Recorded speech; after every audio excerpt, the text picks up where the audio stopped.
We move ahead to the next module of stationary waves, and in this module of stationary waves we are going to do the derivation for the end correction.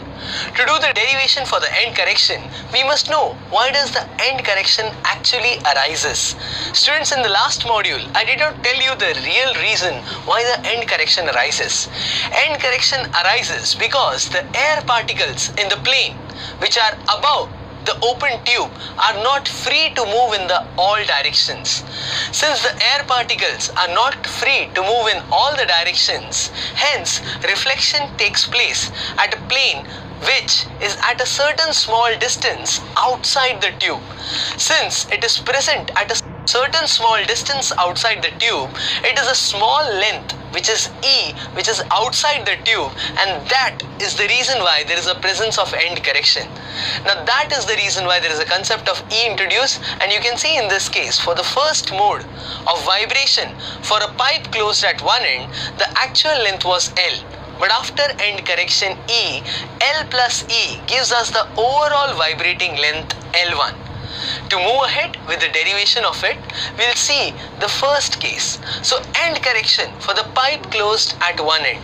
For the pipe closed at one end in the first mode, the effective length L1 is given by L plus E. Now this is the first mode of vibration. In the second mode of vibration, the same thing is L2, which is equal to L plus E. Now in this case also, the second length is there, and this is the second mode of vibration.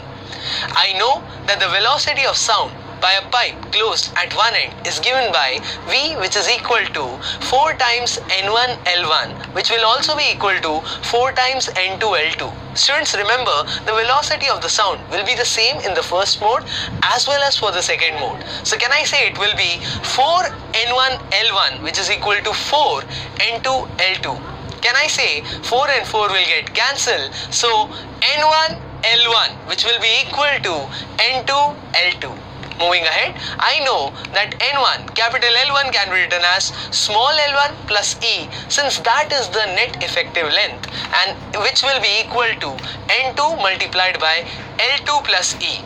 Can I say E alone will come out to be N1 L1 minus N2 L2 divided by N2 minus N1, and the same can be written as N2 L2 minus N1 L1 divided by N1 minus N2. So students, this is the formula for the end correction for a pipe closed at one end. In this case, we have considered two cases, case of the first mode and case of the second mode, and we have equated them both to get the value of E. I repeat, the value of E will be N2 L2 minus N1 L1 divided by N1 minus N2. Moving ahead, for the end correction for a pipe which is open at both the ends, I have the first mode of vibration for the pipe open at both the ends. The effective length will be L plus 2E. Now you must be wondering why it is 2E, because for pipe open at both the ends, the end correction will be on the left hand side as well as on the right hand side. So that is why capital L comes out to be L plus 2E. Moving ahead, for the second mode for a pipe open at both the ends, in this case I have capital L, which is equal to small l plus 2E. In the first case it will be L1, in the second case it will be L2. Again, the velocity of the sound in the air will be twice N1 L1. You must be wondering why twice, because it is pipe which is open at both the ends, which is equal to twice N2 L2. Again, I know that 2 and 2 will get cancelled, therefore N1 L1, which is equal to N2 L2. Can I say that N1 multiplied by L1, which is the effective length, will be given by small l1 plus 2E, which is equal to N2 multiplied by small l2 plus 2E. Can I say from this, the end correction comes out to be N1 L1 minus N2 L2 divided by twice N2 minus N1, and again the same can be written as N2 L2 minus N1 L1, the whole divided by twice N1 minus N2.